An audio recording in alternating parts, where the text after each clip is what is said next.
So welcome back, everybody. Today we're back out here sawing pine logs, and this log I kind of wanted to film. I think it is probably the ugliest one that I've dug out of this pile so far. Of course, this is a pine log, and it looks like this was probably pretty close to the top of the tree. It is pretty ugly. It's going to be a very knotty boards, I think. On this end, we've got nearly 16, and on the other end, quite a taper going on. And we've got 12 and a half or something like that. So what we want to get out of it is we want to make 1-inch boards, but we want them 5.5 inches wide, because the gentleman that I'm sawing on halves for wants these as fencing boards, I believe. So that's what we're going to do, but I'm very curious to see what's in it. I think quite a few knots are going to be present in this log, and it's a very, very ugly log. Most of these have lost their bark, which really works to my advantage, because a lot of dirt was being harbored in that bark, and this way a lot of that dirt is, there's still dirt on them, but a lot of the dirt that was in the bark, that bark's not a factor anymore, so that's a really good thing. And the lumber that I'm cutting, I found some really, really solid lumber in these logs. So let's open this one up and see what we can find. I'll give y'all a closer look here. So I mentioned that we're going to do 5.5 inch boards here. So what I'm going to try to do is get 2 cants out of this log. Hopefully there won't be too much waste, but with that taper, you know, it's kind of tough to make a square log out of a cone without a whole lot of waste. But you can see this is a pretty ugly log. Let's see what's in it.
So guys, we've got our two 5.5 inch cants here. This one is just a slight bit below 5.5, but it'll work for what he wants, I think. But I was just kind of curious. I wanted to look at the inside of this just to see what we've got. Let me flip that cant over so y'all can see both of them. All right, let's try that again. So here are our two cants right here that we got out of that log. That is some pretty nice looking stuff down in there. You can see there's some indicators that it has been sitting on the ground for a while, which I knew. But man, for the most part, it's beautiful. So what I'm going to do now is flip it back on, flip it back over 90 degrees, and get my 1-inch boards out of them.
All right guys, let's see what we've got here. Of course, some of these are just not even worth saving. Stuff like this, there's so much wane on it that, I mean, you really can't, there's another reason you shouldn't save it.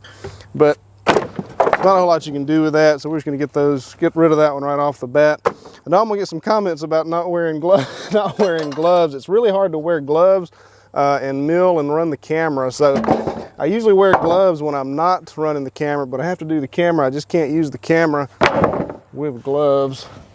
So that's the reason for that. It looks like we got quite a few here. I'm gonna keep this one. It's not the best, but it probably can be used for something. So that log gave us 8 boards, and these boards are 142, almost 142 inches long, and they're 5.5 inches or so a piece on each stack. So Yeah, really good yield, really good yield from that one log. That'll make a lot of good stuff. I think what I'll do here in a minute is look up how much these would cost if I had to go to Home Depot right now, because I know there's a really bad lumber shortage and the prices are out of control.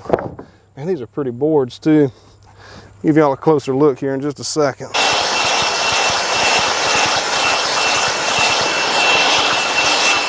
So here we are. It's hard to believe these came out of that hideous log that we were just dealing with, but they sure did.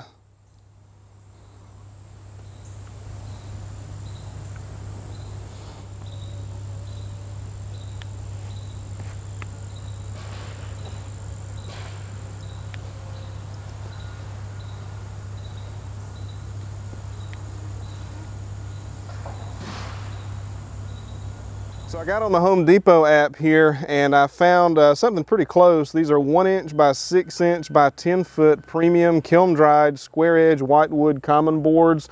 And they are $11.03 a piece. So we'll just be a little more conservative and we'll just say 10 bucks a piece. We've got 18 boards here. So you're looking at $180. Yeah, that beats going to Home Depot and buying these boards by a long shot. So right now, more than ever, this sawmill is paying for itself. I am very thankful that we were able to purchase this machine. It has been a godsend without a doubt. And these cants that I'm milling for myself out here, which you should have seen in the last video, those are going to be stored for a while and then cut up for our house remodel.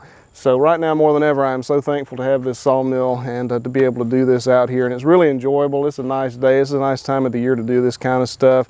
And as it gets colder around here, it's better and better because I enjoy milling in the cold because it's kind of labor intensive sometimes. But anyway, that's all I got for this video. I really appreciate y'all watching, and I'll see y'all in the next one.